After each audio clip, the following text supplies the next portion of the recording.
2주 전에 저는 오늘 본문 18절 말씀을 통해서 바울이 겐그레아에서 왜 머리를 깎았는지 그 의미가 무엇인지에 대해서 살펴보았는데, 바울이 2차 전도 여행을 떠나기 전에 하나님께 자신을 나시린으로 서원했다고 했습니다.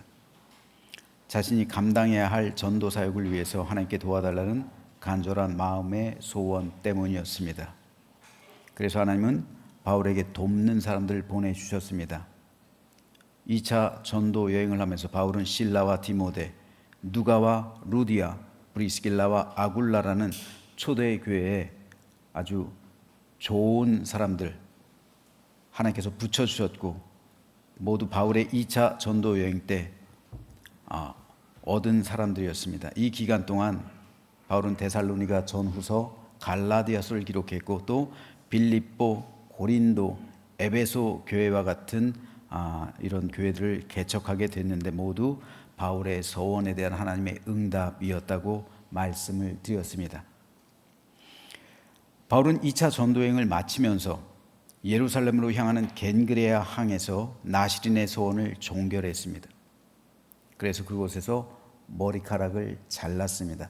여기까지 말씀을 드렸어요. 그리고 이제 바울은 배를 타고 예루살렘으로 향하게 됩니다. 그런데 바울이 탄 배는 당시 소아시아의 중심지였던 에베소라는 도시에 며칠 동안 잠시 정박하게 됩니다. 그 며칠 동안 바울은 회당으로 들어갔습니다. 그리고 그곳에서 복음을 전했습니다.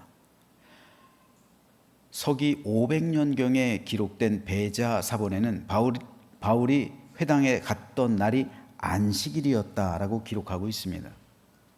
바울은 랍비의 자격이 있는 사람이었기 때문에 당시 회당에서는 방문한 랍비가 자기의 신분을 밝히면 그 사람에게 모세의 자리, 즉 강론할 수 있는 강대상을 내어주는 것이 일반적인 관례였습니다.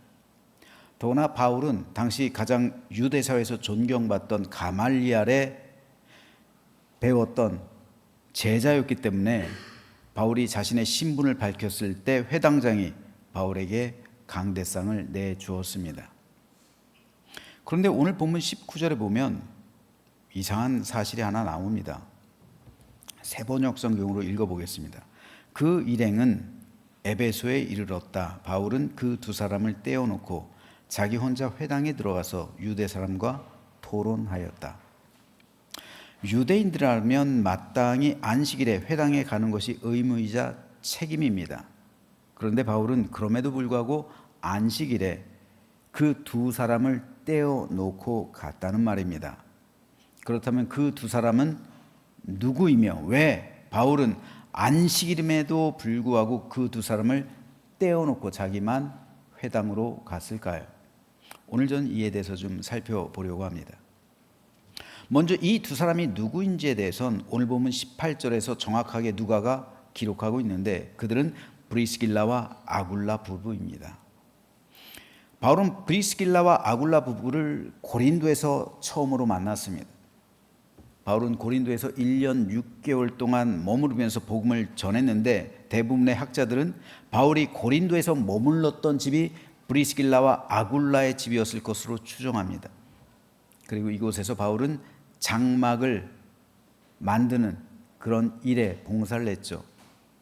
같은 직업을 가지고 함께 일을 했던 것을 볼 수가 있습니다. 하나님께서 바울에게 돕는 자를 보내주신 것이죠. 그리고 그에게 좋은 동역자를 붙여주신 것이고요.